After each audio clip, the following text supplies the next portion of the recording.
Welcome back, everyone, to the Sales Show. My guest today went from Morgan Stanley's trading floor to building one of Workiva's top performing sales teams, growing from 5 to 15 sellers while tripling her win rate. In a world where most teams lose as they scale, Ettore figured out how to win more and more. Today, she shares the exact systems, coaching rhythms, and pipeline discipline behind predictable enterprise revenue. Welcome, Ettore. Thank you so much. Thanks for having me. So excited to be here. You came from Wall Street to what you're doing today at Workiva, and you were at Morgan Stanley, FINRA licenses, institutional finance. What did that world teach you about enterprise sales that software sales never could? It's a great question. I think from my perspective, when you work for such a fast-moving, prestigious company, there is a business acumen that you have to develop just in order to kind of hang and cut it. I obviously started my career off at Morgan Stanley, and I was a young woman in my career. So there was a little bit of increased pressure when it came to hanging, if you will. So I would just say, like, real working with incredible people. A lot of my bosses and managers at the time that had moved on from Morgan Stanley had, funny enough, become CEOs of different companies. So I was playing in a very different league in terms of the prestige of people that I was working with and the sales acumen that existed across the board.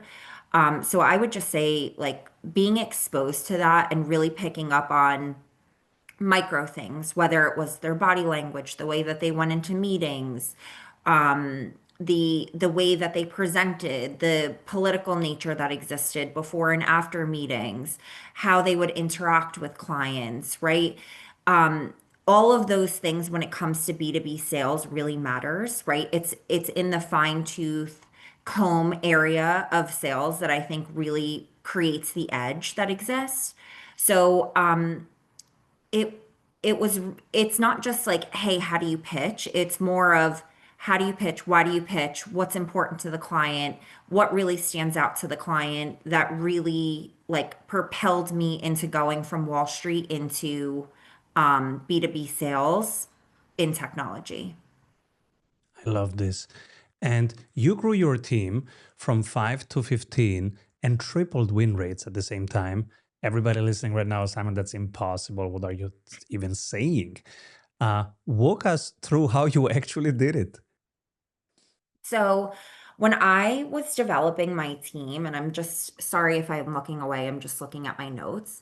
But when I was developing my team, I was really laser focused on, like, I know I'm a great seller, right? Like, I've won club, and it's not just me being arrogant, right? But what am I doing that's working, right? What am I doing that's different?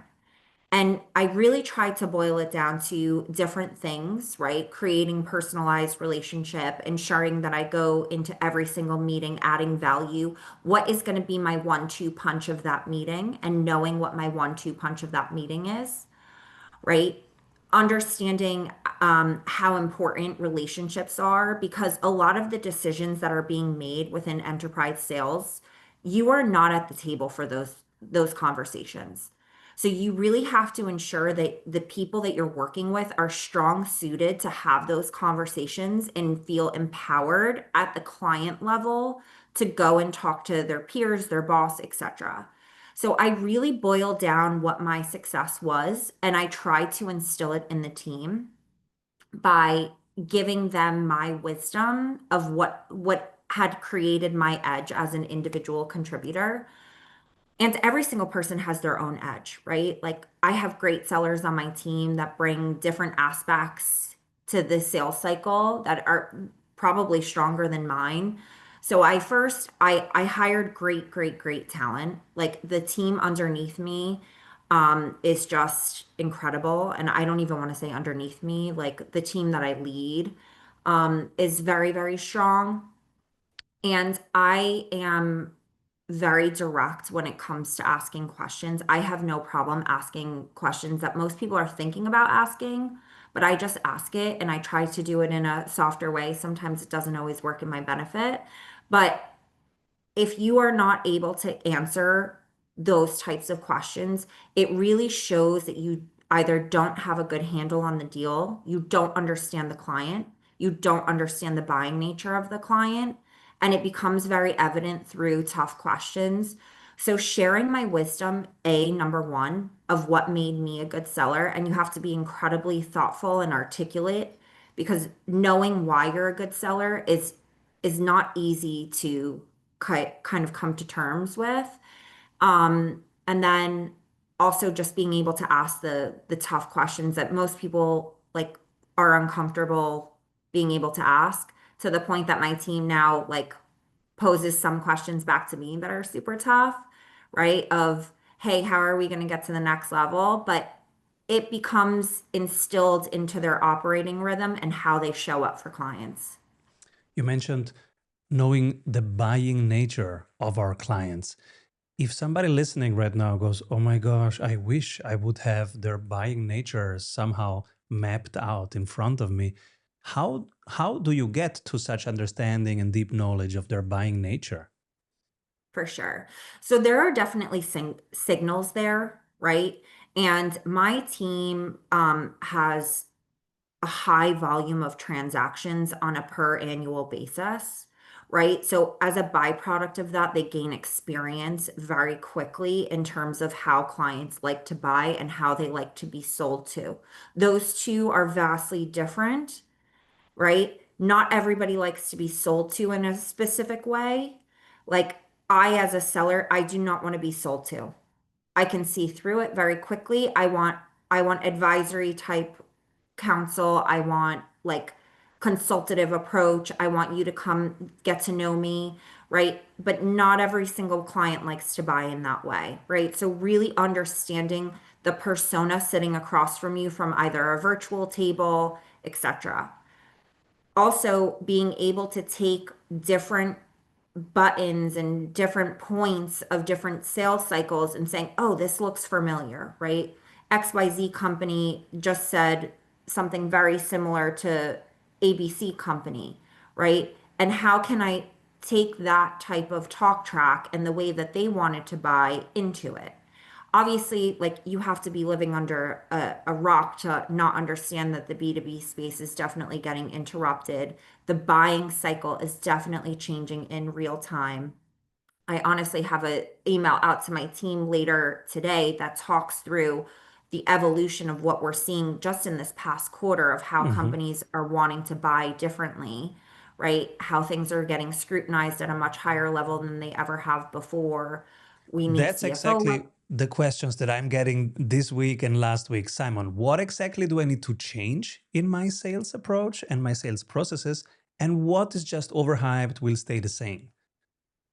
Yeah. So what I would say is a lot of what we are starting to see is a high demand for there needs to be some sort of ROI that Hmm. exists, right? You need to have a tangible ROI. You also can't be selling hype. You have to be selling real life product. Hey, we have AI, right? Like that is not good enough. That is it's getting you through the door. And Workiva has invested and continues to invest very heavily in the AI space, right? So being able to talk through the roadmap is incredibly important as you're talking to different companies of different sizes. As a byproduct of that, there's a lot more stakeholders sitting around the table, which the name of the game when it comes to sales is still psychology, right? So you have to make sure that you can have different types of conversations with different folks, right? I tell my team you have to be able to talk to three different personas at one time and toggle between those different types of conversations. You also have to bake into your sales cycle an elongated approval cycle, right?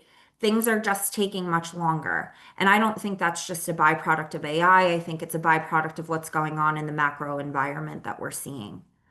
So an elongated sales cycle really like comes into play. An elongated sales cycle tends to mean more personas. More personas means more buy-in. More buy-in means that you need to be able to talk to different people in a different way and be able to toggle in between who you're speaking to in a much crisper way than ever existed before. You talk about coaching rhythms. So I'm curious, what happens in your week? What's the cadence? Like what happens on a Monday, on a Tuesday until Friday? Is there a specific cadence of your sales meetings and coaching sessions? So my Mondays are completely dedicated to one-on-ones. I want to know what's going on throughout your week, where you need help, where you feel like you're not strong suited, where you have weaknesses.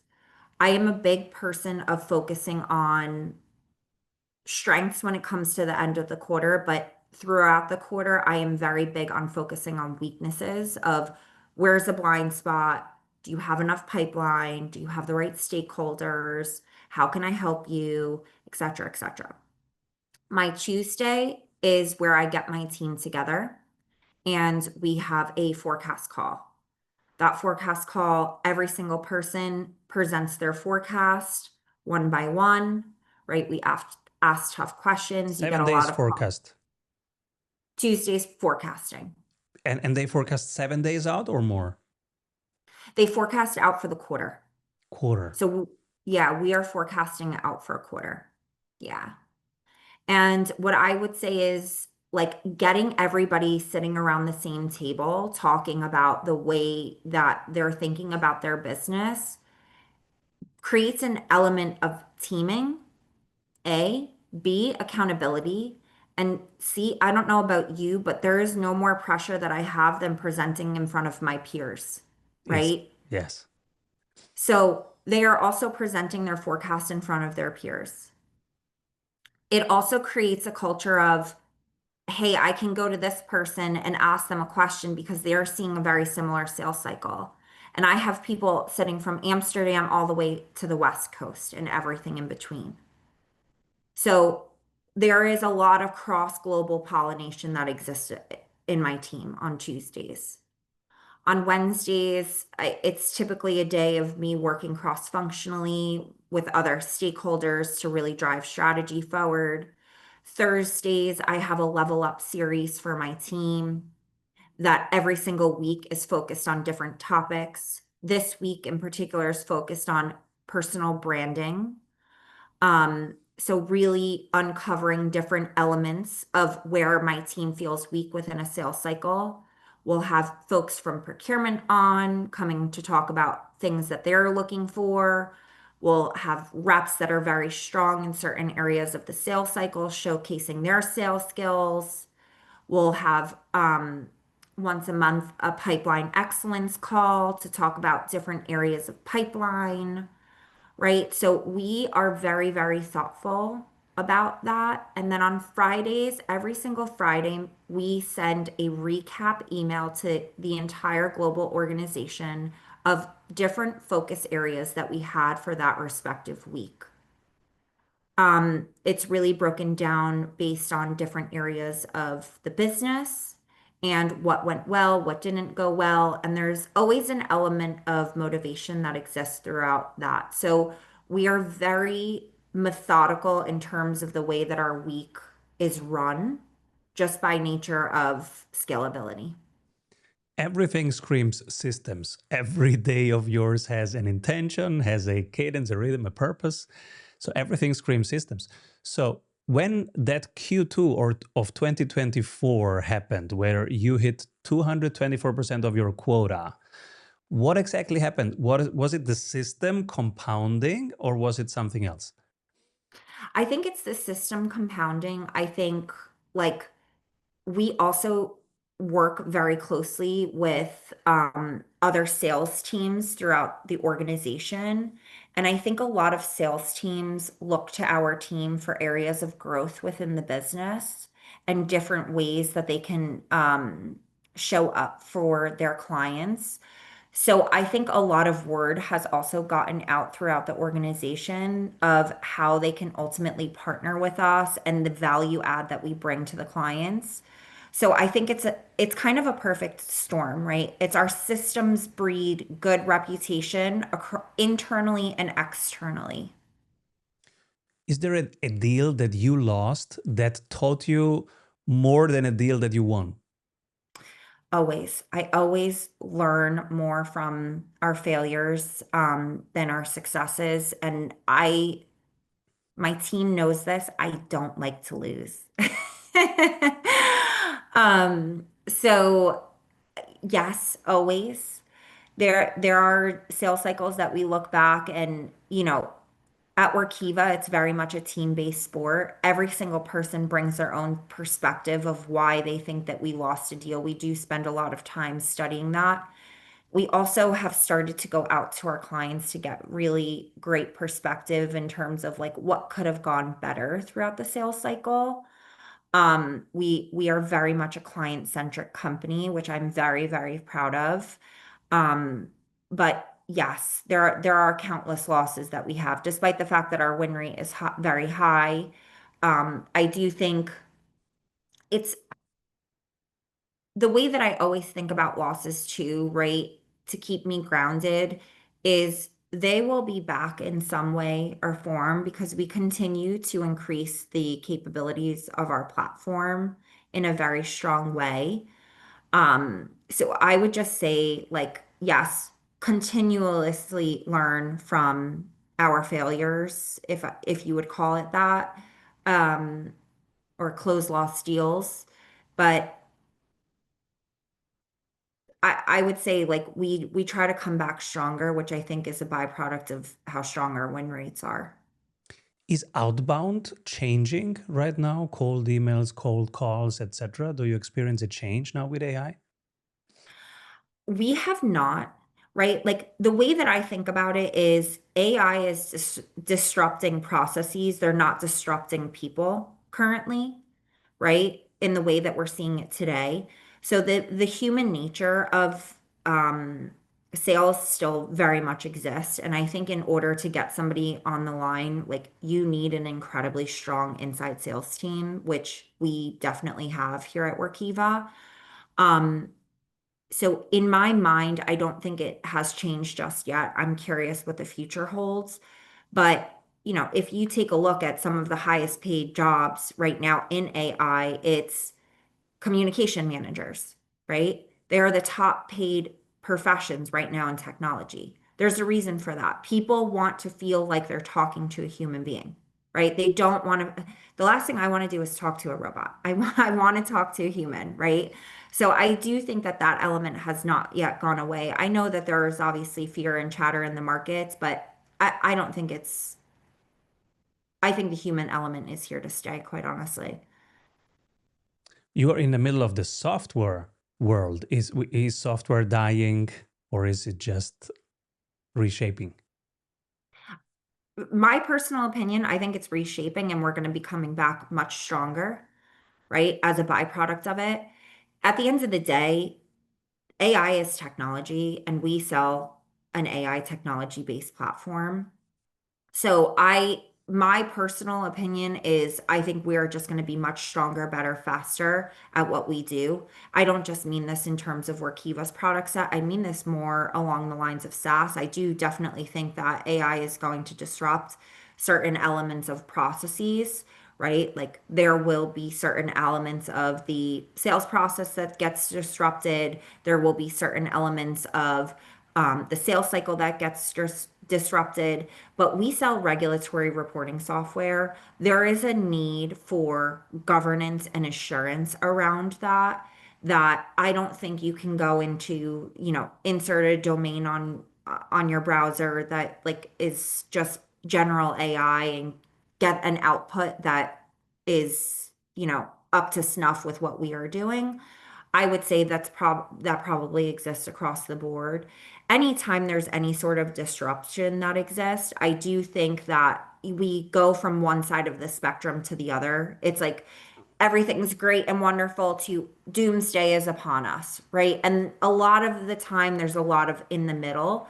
Do I think Workiva and SaaS looks vastly different in the next, 5 years? Absolutely. But I do think that, like, SaaS is here to stay. It's just in a different capacity. Will everybody have to change the way they charge, like charging per seat to charging for outcomes, or can some people still continue as they do? I think that, like, a lot of it is kind of still TBD, right? Like, we are watching the market evolve in real time. So, and like, it's more of a philosophical question of, like, how far does AI disrupt a global economy? How does it disrupt society? Right? It's not just a pricing based question in my mind. It's like there will be an element of, like, to the extent that people are talking about AI, like, what does society want AI to look like? And how much does society want AI to disrupt what humans are doing? Because at the end of the day, we have a human-based society, right? That is augmented by technology. So I know it's a little bit of a lofty response to your question, but I think we as human beings have not decided where we want to put AI and how much we want AI to disrupt what we have built over multiple, 2026 years. Some people say AI is already doubling their productivity and increasing sales conversions. Some others say, no, no, no, it's just wasting my time. Actually, it didn't deliver on its promise. What about you guys? Is AI actually already delivering on its promise for you? So I have a mentoring session with a very senior VP at the organization that is like, I think I like look at him, I'm like, you are AI to me.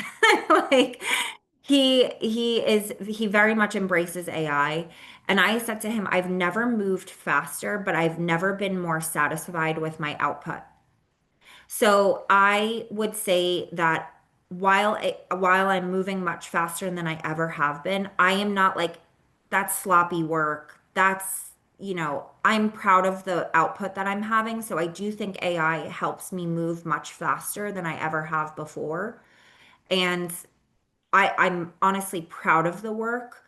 If I was just moving as fast as I am right now, it would be very sloppy work without like a thought partner, like, a ChatGPT or a Gemini, or insert some sort of AI capacity.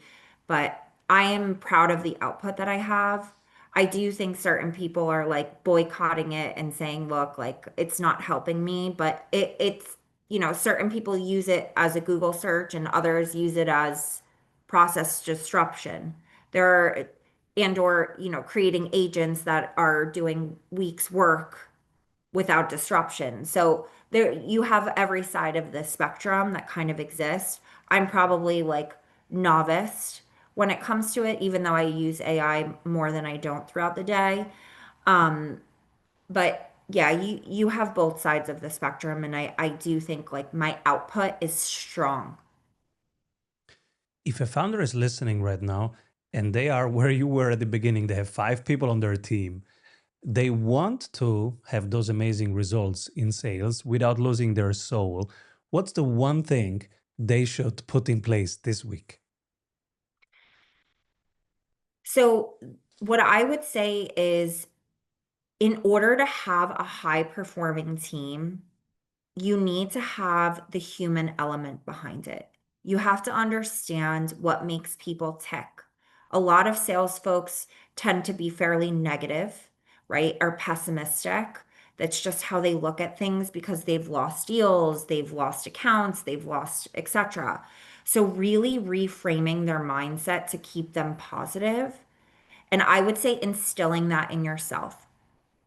I am very thoughtful about blocking out personal time within my diary, which I was not, 3 years ago, 4 years ago. But right now, I am very thoughtful about what do I need to show up for as the best Erica that I possibly can for my team because I am a very much lead from the front type of leader. I run my team like a sports team, and that makes people feel very empowered. That makes them feel big, a part of being bigger than something of themselves, right? It makes them feel accountable. So, running a high performing sales team, there is a very large element of the human side, which is funny because we've just been talking about AI a lot. But I would just say being very focused on keeping people positive, keeping yourself positive, and showing up 1% better for yourself every single day. And trust me, it's taken me a very long time to kind of embrace this mindset. And my team knows that I don't embrace it every single day of the week. But I really, really try to show up intentionally for myself and my team and keep things super, super positive, especially when, you turn on the news and there's a lot of not Don't really turn them positive on. headlines. Have AI Yeah. give you a summary. Now, when you say I run my team, which I literally do, I have the AI screen 24 inboxes. One of them is the news, and they just brief me. I don't want to look at the news. No, no, no, no, no. Uh, I run my team like a sports team. That's what you just said. Now, I'm in the rowing team. I know exactly what it means. If somebody's listening and they are not in a sports team right now, they're just running a business, what does it mean to run your team like a sports team? I'm very big on accountability. I am, including for myself, accountability is a two-way street, right? If I'm going to ask you tough questions and I'm going to ask you to show up for specific work hours, I am also going to do that myself. I am very big on discipline. I am very big on being thoughtful and showing up for a team as a group. I am very much very, very, very passionate about what I do and how I show up for people. Um, I, and again, this is not just me, this is the culture of my team.